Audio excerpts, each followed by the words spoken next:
Welcome to the Grow Renaissance podcast. Let's nourish the world. All right, welcome to Pasture Prime Time, where we talk about people, ideas, and the innovation shaping the future of agriculture, mental health, and our communities. Today, we're joined by Miriam Putnam, a certified wellness coach and freedom from stress counselor with more than 2 decades of experience in holistic and mental health. Raised in a family legacy connected to the Putnam Publishing and Crayola Crayons, as a great step-granddaughter of Amelia Earhart, Miriam learned early that real happiness is not found in privilege or material success, but in purpose, healing, and inner strength. Miriam, with all that you've learned, lived, and now teach others, what first showed you what true healing starts with and where it comes from? Well, thank you for the introduction, Neil. That was very kind of you. Appreciate it, especially to be introduced by such a powerful ecosystem builder, extremely intelligent man. I really appreciate the introduction. Thank you. And I know I jumped right into questions right away. I like to hit it hard, but it is a privilege to have you here, and I appreciate the kind words. Yeah, definitely. I'm so glad to be here with you guys. You know, I really think that we are way more powerful when we build alignment and like-minded individuals bond, and then we continue to help with philanthropy, improving the world, coming together, making sure that people are able to access resources, you know, because knowledge is power. So I love it. Thank you so much for having me on today.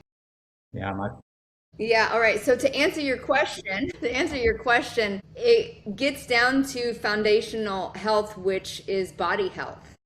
So what I do is I deliver transformational journeys of balancing body, mind, and soul. But I always start with body health, because if a person is not eating well, not sleeping well, not exercising, hasn't had a good medical check in the last however long, then that is where we start. Body health is ground zero. Right. Absolutely. I love that. So when you say body health, obviously you've heard a little bit just recently, just right before this podcast, actually, where I come from. How does food factor into some of those components of healing or conversation as it relates to conscientiousness and realizing sort of those emotional components that we're trying to overcome? Well, food can sometimes be almost the biggest barrier to some individuals due to the fact that, I mean, here in the United States, it's going to be things like allergies. I mean, people have intense allergies to food additives or dyes or certain chemicals that are added to wheat, or maybe hormones that are in meat, and all sorts of different things like this. So nutritional testing is key as far as being able to get out of the area of mental illness diagnoses. A lot of times individuals are diagnosed with mental illnesses when it actually is food sensitivity or an allergy. Obviously, medical tests have to be done that will check bacteria and virus infections. Maybe somebody has like a whole systems nerve issue or organ issues, right? So we do have, over time, problems with the area of food or the areas of stress. Environmental stress will cause systems in the body to completely break down. But if we don't have the foundation of nutrition handled, then it's very difficult to get those issues in the body to heal. And actually, when I was just down in Florida last time, I stayed with Miriam and her husband, Bruce, and we were just having that conversation on your patio, I think it was, over coffee that morning. I mean, just to kind of tag onto that. So food allergies, I'm allergic to corn. Found that out years after I started having these really negative reactions. But that conversation that we got into, Miriam, was about how food allergies can cause things. There's the one we were talking about, brain on fire, where very specifically the gut is overloading the nervous system up to the brain with energy, where the top of your head actually feels like it's legitimately on fire. It's an actual medical thing, but for years they would diagnose that as schizophrenia and institutionalize people and drug them and do all the things that they would do. But really, so what we're looking at the grassroots level is this broken system and how it is actually affecting people negatively and turning it into a mental health crisis. Not to say people aren't experiencing things, but that's one of the causes, one of the major causes. You're completely correct, Amanda. Unfortunately, what we are looking at within the medical industry, and I commonly refer to the mental health industry as the broken mental health industry, is that we have all Yeah. these misdiagnoses going on, and there isn't actually the healing occurring, right? We need doctors to actually be following the Hippocratic Oath and be committed to healing and investigating the foundational things that are going on with the body to correct it at the root. So what I'll do is I'll help people get to functional doctors and integrative doctors where we can get the gut test done, the blood test done, the allergy test done, Yeah. all the different things so that you can actually find out what is going on with the body in order to decrease the quote unquote mental illness symptoms. Like Right. obviously people are having the symptoms that they're having, but it's why, Yeah. why it's going on. It's not, Yeah. if there isn't actually a test a medical Yeah. test that shows Right. that you have a mental illness, then let's find the biological reason that the symptoms are showing up. Mm-hmm. Right. And And that's so something like, so interesting. They look at you and say, you have it. They don't do a blood test to test for this, for mental yeah, illness. it's very subjective. So Yeah. I help a lot of people with that and find doctors that can get the correct tests done, and then education as far as the truth regarding mental health and all the different various causes that can be causing the symptoms that they're experiencing. Food being a very big one of those. Right.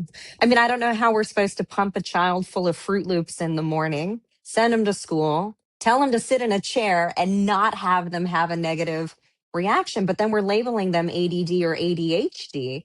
When you really look at this, there's so many articles that have come out about let's just take red food dye as Yeah, one thing.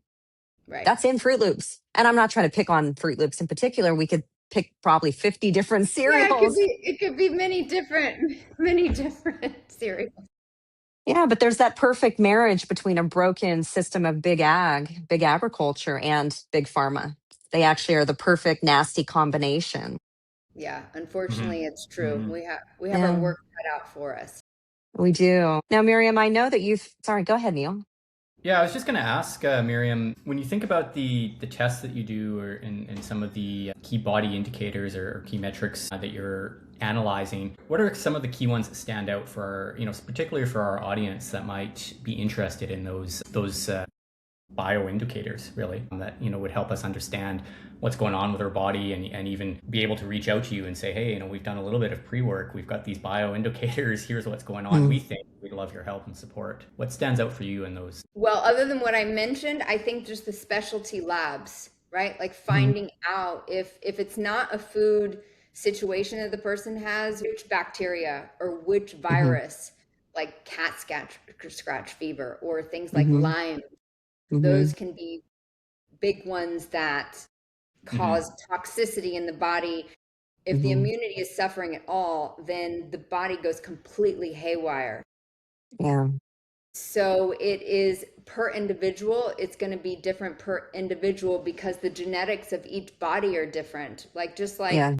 we are all individual souls, our body is genetically wired differently. So it's hard to say like what is going to be true, like on a general scale, because somebody may have been eating really healthy their whole life and already done the allergy testing, and then they're having this bizarre situation. So I don't know, like some people can Mhm.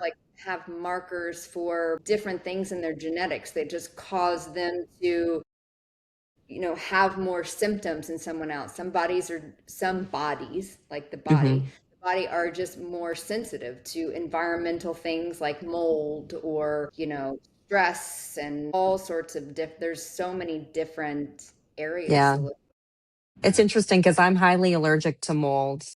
Highly allergic to mold. I mean, I was born in the desert. We didn't have mold really out there very much. But the first time that I was exposed to it was when I was living in Los Angeles, and it gave me the weirdest jittery feeling that people, if you had that, you might just use that word anxiety for it. But my body was freaking out, and it was a mold toxicity. And then I moved to Florida and then to Georgia. So God help me. I mean, I was like some of the most humid, dampest places on the planet. But Yeah, yeah, I could you have to travel with a dehumidifier, Amanda. absolutely. But it was really interesting. It was a jittery, like my body was uncomfortable. And I could see how that could have been diagnosed as anxiety or this or that, you know? But Yeah, Miriam, I know that, unfortunately. go Sorry, ahead. it's Sorry. okay. I think there was a delay on my side. It's okay. I was just going to add to what you said, and that individuals go to their doctor wondering what's going on with this. Like, Yeah, I just started feeling so much anxiety, or I've right. been so depressed. And then next thing you know, the person's on like, a various spectrum of psychiatric medication that are doing extreme long-term damage to the Yeah. body. Yeah. And that's an interesting thing about the United States and Australia. And it might be other countries, but last time I had looked at it, we were the only two countries that were allowing the direct to consumer drug advertising. So we're going in, like, imagine if I walked into my doctor with the mold sensitivity where I'm like shaky and feel so uncomfortable and say, Doctor, I have anxiety. And they just went, she has self diagnosed. I'm going to give her this drug for anxiety without actually looking at the body. And unfortunately, that happens more. It should never happen, but it happens all the time. Yeah, it happens all the time. I mean, one of the things that I regularly discuss, Neil, and different speeches that I'll do is on how it's actually the education system Mm, that Mm, doctors are going to school to learn how to diagnose these mental illnesses. And then we have a really big fat book right yeah. now called the Diagnostic Statistical Manual, and all that book is subjective made up conditions for a doctor to diagnose an individual and then to prescribe a medication that then the insurance company is billing. right. So unfortunately, we don't have a code right now with insurance companies that says run these specialty tests and find out what is going on in the body. We have this, thousands of insurance codes for someone's subjective viewpoint on how you feel anxious, or how you've been crying lately, or how you feel like you've been buying too many things lately, on and on and on. Yeah. So Miriam, you and I didn't introduce. Bless you. Excuse me. Sorry, Neil. No, no, you're good. Speaking of allergies, right? I didn't introduce the group that you founded called the WeHelp Group. I'd love to hear a little bit more about that. But that, some of those causations, motive actions that we have, those triggers that us humans, males, females, experience for all those external factors, you actually get into helping diagnose some of that, tie the dots together from what we've been talking about, the food side, the triggers, the bioindicators, and then those patterns of action that we have as outputs. But I'd love how you could explain a little bit how that all tied together and, created the WeHelp group and why you founded that. Yeah, definitely. I'd love to. Thank you. Yeah. So me, what I focus on is I get entrepreneurs and professionals through transformational journeys of body, mind, and soul in order to get rid of the stress triggers and replace negativity with positivity. So a lot of times people will feel like I've just been trying to get to this next place, or I've been trying to get this next place, and it's like almost like something is holding me back. That is the specific area that I focus on, and I founded the group in order to introduce individuals to other freedom from stress counselors. So I have like me and my Mhm. team, because I grew up in an affluent family. So we didn't have the issue of money. We had money to be able to buy the top of the line medical care. Mhm. And unfortunately, my mom began being diagnosed when I was younger, and so was in about 20 different mental hospitals. Mm. I got the inside view of the broken mental health system. So this does not come from a speculative or maybe that's happening. It's really from talking to many, many psychologists, and my mom being in many hospitals, like some of the top hospitals, like on the Pacific, in the Pacific Palisades, looking over the Pacific Ocean with the cute little bunny rabbits, jumping on the fake planted grass with the psychiatrist's office that has the huge panoramic view of the ocean. And then my mom on many different medications, and me watching how she was getting sicker and sicker and how her body would shake. She would break out in rashes. And anyway, I don't have to go into the disaster of Yeah. that experience. But so I was always on a quest for how do I help my mom? How do I help my mom holistically? Because I could see that the drugs were not helping. And why is it that I keep hearing from doctor after doctor that she's diagnosed with this and that she's going to kill herself if she doesn't take this medicine? So those are very scary things to hear from a doctor. And it is disheartening to know that families are going through that still to this day. So that's one of the things that I take personally very seriously, and why I started WeHelp Group, because I really don't, there's no way for our world to heal when people are looking for healing options and they're being hurt. So what I saw is my mom being hurt over and over and over again, and our family willing to spend whatever amount of money we could, was possibly, whatever bill was sent, and then the healing not occur. So when individuals are really at their worst point of trying to save someone that they love, and the medical community, for lack of a better word, is really being treasonous to the family, I saw it as a duty to humanity to establish a group.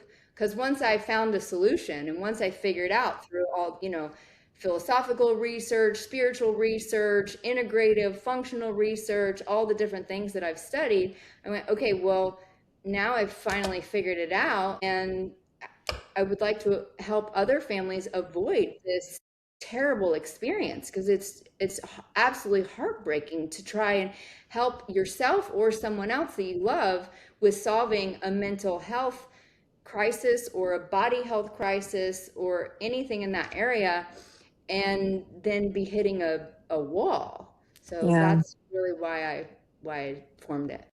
Wow. I'm so thankful that you did, and thanks for sharing some of that experience. I think I've found, at least in my journey and some of the things I'm doing in terms of food is health, that talking about experiences and stories are, one of the best ways to start, creating those conscious connections on where we can go to start changing the system.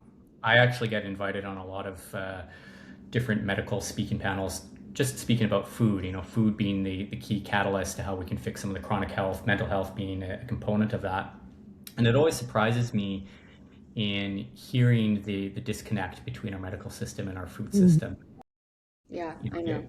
Correlation that goes on there. I'm very interested because it's a field that's really being in my coherence as of recent, but this whole world of quantum energy as it relates to healing, is that an area you've explored in some of the work that you do? Yeah, I have a lot of experience with that area as far as the metaphysical sciences and how do we use that for building and creating our future. So one of the things that I do with my coaching clients is work on their positive affirmations, and like how actually do you have to phrase that in order to create the future that you're envisioning, right? So there's a major difference between saying I want a red car or I have a red car, and actually using the energy in your mind to put it there, right? And then it's much easier to work backwards on a plan of which sort of actions do I have to do in order to have that. Yeah. Funnily enough, somebody that introduced me to quantum physics, quantum energy, he said, change the way you look at yourself every day and just say these three things to yourself. Looking good, feeling good, should be in Hollywood. And I've been doing that daily, and it sounds so hokey, at first. Oh, I love that. But it changes my mindset. Like today, I just mentioned to you just before this podcast, I went to a fairly intense workout. I do a lot of fitness, racing, training. But having that saying allows me to get out of bed even on days when I don't want to, and I show up and I feel different. It isn't just struggling up to the gym and having to take a lot of powders to get stimulated. I can be self-stimulated simply by talking to myself in the mirror and getting ready, which is vastly different. I've seen this work just recently as well on animals in the farm field. And so when we think about the coherence or the energies that happen in how we raise or grow our food, and particularly raise, so protein, any animal, and we take that energy and we put it into them, knowing that we're going to consume that. This is a conversation I've been talking to a lot of people about. And in fact, Miriam, you might be interested to know that over the last 3 months, I've been very diligent in eating bison that has come from pasture raised, no veterinary inputs, and being very specific about the energy that it translates in my own body and been measuring the results. So I'm looking forward to sharing those results. But that's really where the correlation of food and energy and mental health to me have that crossroads. Yeah, definitely. How are you measuring it? Just out of curiosity. Neil, thank you so much for sharing. And that Yeah. sounds interesting. I'm curious as to how you're measuring it. Yeah, I've got some great on-body wearables. I've also got some. I'm working with groups. One of them in America called Audacious. It's a nutrient density program that we're, evaluating the proteins that are coming off. And then I'm also measuring the processing plant in terms of there's a bunch of bio frequency energy devices that we have in there, and so we've got. I think it's eight different metrics that we are monitoring and measuring. And it all sort of culminates with my wearables, in particular, the one with W called Whoop, and how it allows me to sleep, recover, and also function in terms of my energy. Interesting. Yeah, very interesting. I love that. Well, if you ever come down here or I go up there, however we meet in person, I'd love to show you one of the things that I use to measure energy in the body. Yeah. It's awesome. So the programs that I deliver to individuals that I choose to help, because not everybody is invited into my private spiritual practice, but the individuals that I do body, mind, and soul programs with, you can actually measure the sort of negative energy in the mind, and then you can see that the negative energy is then replaced with positive energy. So yeah, we have the body component, and then we have like the spiritual component. That's beautiful. It's interesting. Well, what was the name of that documentary? He's talking about water, and it was scientifically proven that you can. Secret? No, gosh, what was it called? It was a documentary where if you speak, positivity into your water, you restructure the water. So say thank you to your water. Forgetting the name of it, but it's so interesting. Same thing for anything that's alive. And the more we look at it, everything's energy anyway. But putting that positivity and putting that kind of good control into our environment would only then make those organisms function better. So if we're going to be eating those things, I mean, totally makes sense. Start at that foundational level and just the health improvements that we'll get the entire leg of that. Yeah, definitely. I mean, one of the things that kind of sets WeHelp Group apart was also obviously because of the healthy doctor component that we bring to the table and solving the mental health issue, like purely holistic mental health. So we're not talking magic mushrooms or using medicinal marijuana. There's none of that going on. So it's purely scientific body health, nutrition, sleep, and exercise, mind and soul plan, and then execute that, right? Wow. And so one of the things that we get into teaching with the coaching is a hack for mindfulness, and it's something that I trademarked, which is how to exercise your mind muscle. So individuals that are having a difficult time with this quantum physics way of thinking that you were just describing, there's a hack that helps them overcome that barrier. And so I get into how to exercise the person's mind muscle in my videos and different coaching techniques and things like that. So it's very That is awesome. Yeah, I'd certainly love to pick your brain on that further one day and talk about some of those components. I've really been exploring that intersection of sort of biohacking, but not from a product solution, but from the spiritual component. What is it that we can do to create those opportunities? And in fact, myself and my co-founder at Grow have really been taking on, the soul journey.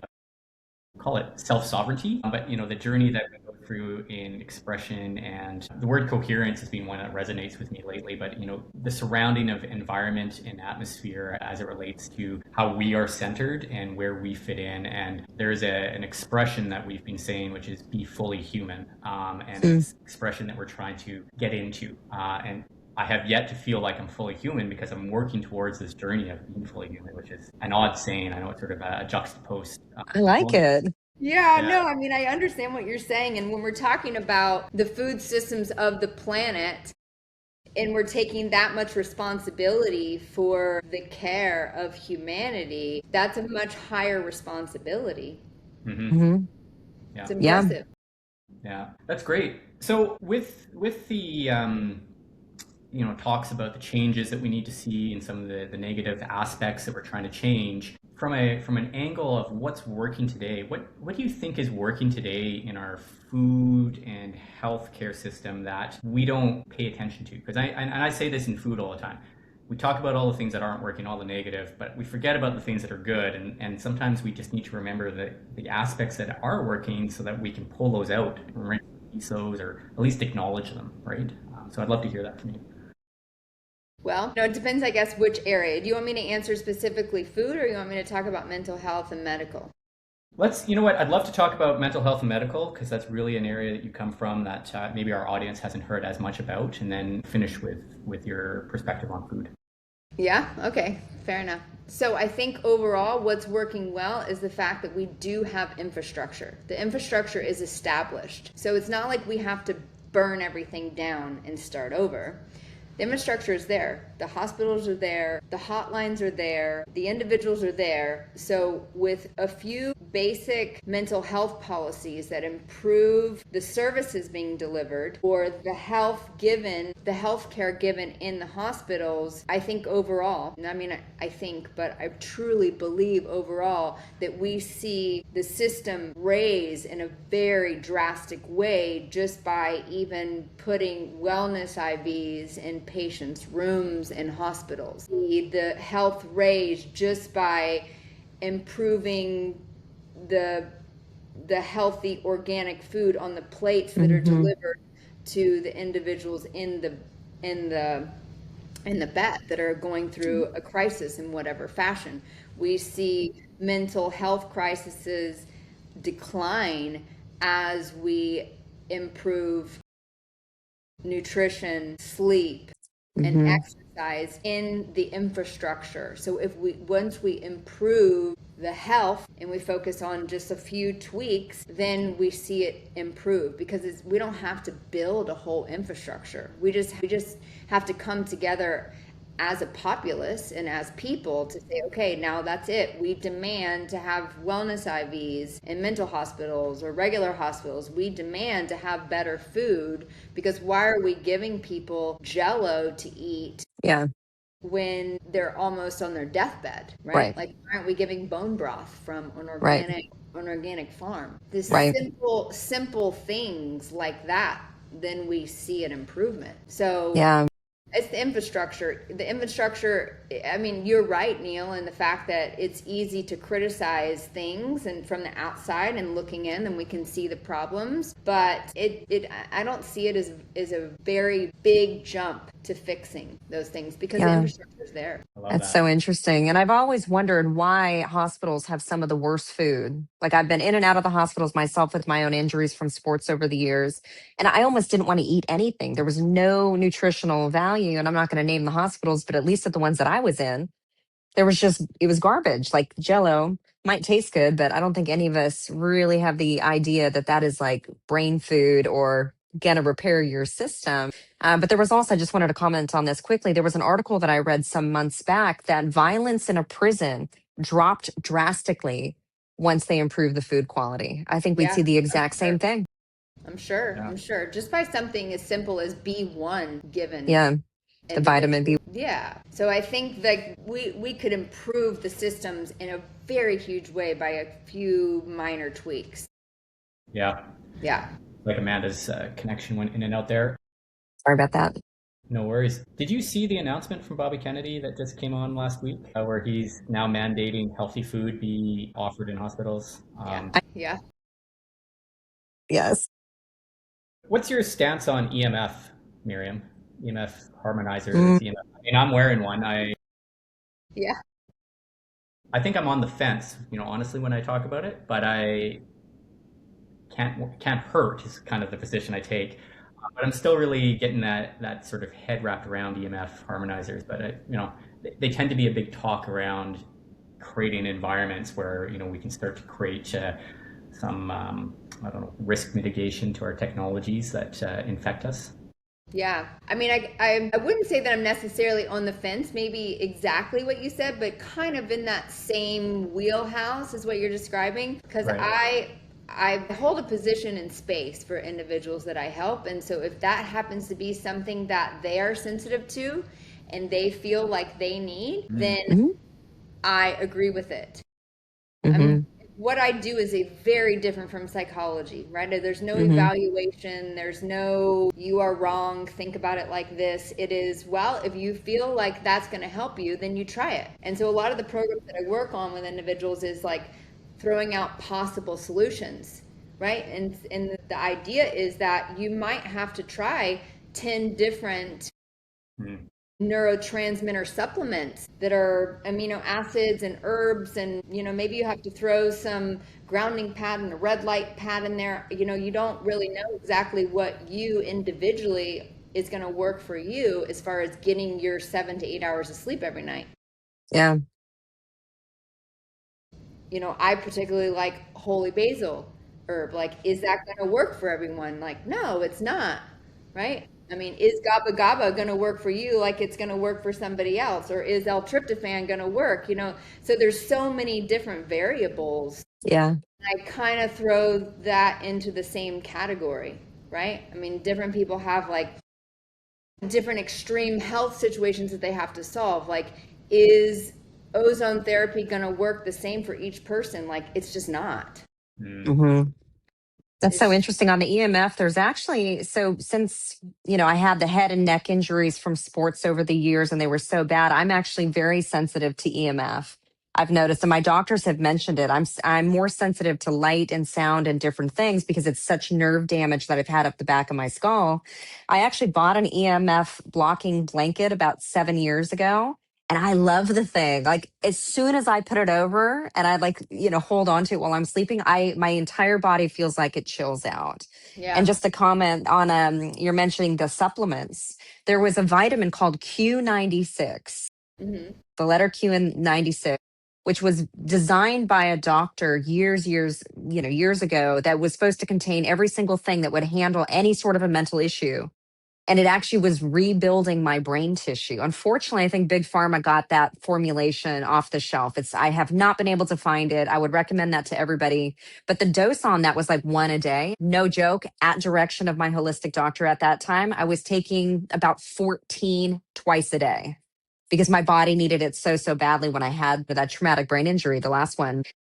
There's solutions. You're totally right. And seeing, I've never met anyone else who's had the exact same injuries that I've had and that also is allergic to corn. Right. So I can see how those variables would all kind of, need to be looked at. Yeah, definitely. And Amanda, I appreciate you sharing all that because it's very important for people to hear, because you went through what you did personally and then you had to figure out what was going to work for you. Right. Fortunately, you were already kind of educated, I guess you would probably say, in the area of human rights regarding mental health. Yeah. And so doctors weren't Yeah. able to misdiagnose you. The same thing, I went through the same thing, Neil, which was I dealt with a terrible experience with Lyme's disease, and doctors were trying to tell me about having mental illness. But because I'd already gone through what I did with my mom when I was younger, and I had already started doing the research and aligning with professionals that actually do tests, I knew that there was something going on in my body.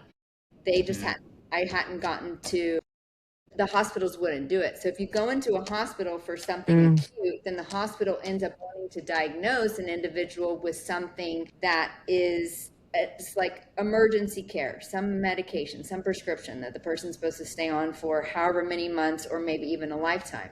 But because I was already an advocate, I knew I just had to go to my doctor and get the specialty test to find out what is going on with my body. Yeah. Unless That somebody, actually yeah, sorry. That reminds me of something that I went through. So when I was at a rehabilitation place and we were doing an EEG over duration. It was a 3-day test and they said you're having seizures. At that time, my spinal cord was so pinched from the injuries that I had. And when the doctor came in with the test results, she's like, you need to take this drug. And I said, well, what is it? She goes, it's an antipsychotic.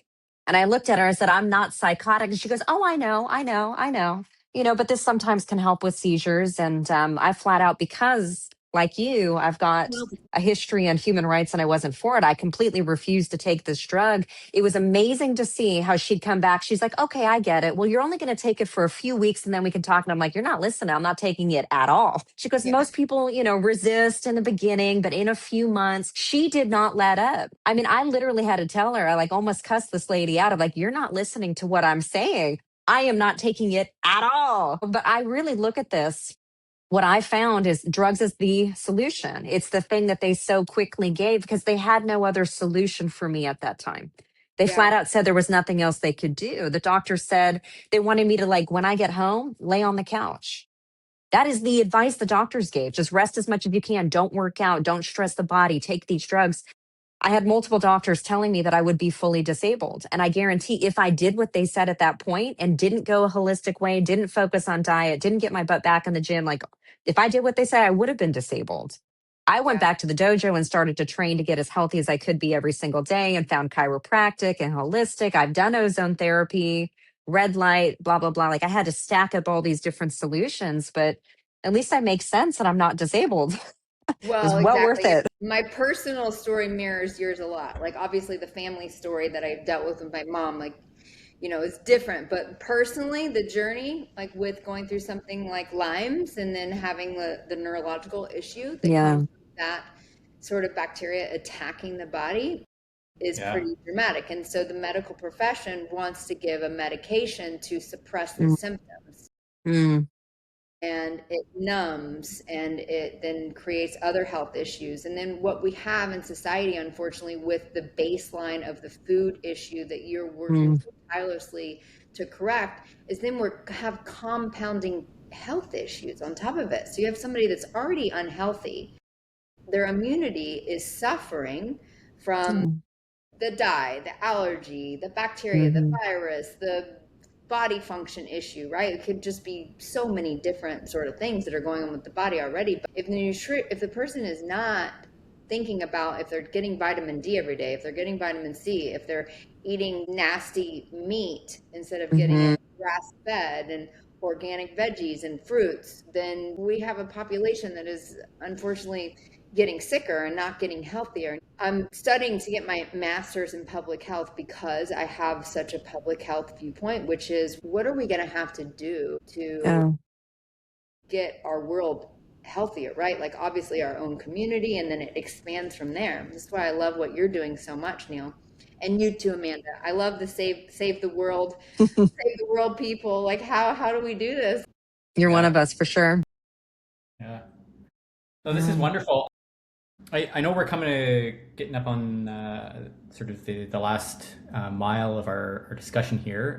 I'd love to just sort of pivot a little bit and give you a bit of a platform in terms of talking about, where people could find you, Miriam, if they were interested in exploring a conversation in a transformational journey, areas that, you might be speaking at or conferences, et cetera, and so forth. Just use this opportunity to sort of share about the We Group or anything else that, might be of interest for our audience, where they can continue to connect and learn about all the amazing things that you're doing. Well, that's very kind of you. Thank you. I mean, it's pretty easy to find me if somebody looks up my name, Miriam Putnam, Miriam Putnam, and somebody can contact me through the website or obviously socials, and the WeHelp Group has a website and then socials as well. So Miriam Putnam or WeHelp Group, but I would like to offer your audience a free gift if it's all right with you. Amazing. Yes, please. So anyone that's interested in sort of like a few hacks as far as kind of a jump start to their wellness journey and like thinking about maybe doing some sort of transformational journey can download yourwellnesschecklist.com. So it's yourwellnesschecklist.com. And then that, then we can reach out to them. That's probably the easiest, unless they want to send a direct message. They can download your wellness checklist. That kind of gets a little bit into the mind muscle technique, baseline body health, and soul health, which opens up a whole entire world of, do you have energy vampires in your environment, and what are you doing to create happiness in your life every day? That's so Download amazing. that today. Thank you for sharing that. Yeah, of course. Thank you so much for having me on. It's been my absolute pleasure, and I really looking forward to furthering our conversations and maybe having another discussion in the near future here as we progress. And so for our audience here, we'll link some of that information in the wonderful description below this podcast, and this will be broadcast on all major medium outlets that you find us on. And if you have any questions and you can't reach Miriam for whatever reason, don't hesitate to reach out to Amanda or myself at Grow. We're happy to put you in touch as well. So Amanda, thanks for taking some of your time. I know you're on the West Coast right now. And Miriam, be expecting me down in Florida in the near future here. I'm actually planning a trip in May here. So stay Yes, tuned. I love it. So then maybe we can take your like quantum physics journey to the next step. I would love that. I would love that. Yeah. Yeah, So, that would be fantastic. Thank you so much, Neil. I can't wait to talk with you again. And thank you, Amanda. You're very welcome, my dear. Thank you for joining us today. Okay, you guys have a you as You well. Thanks. too. thank you.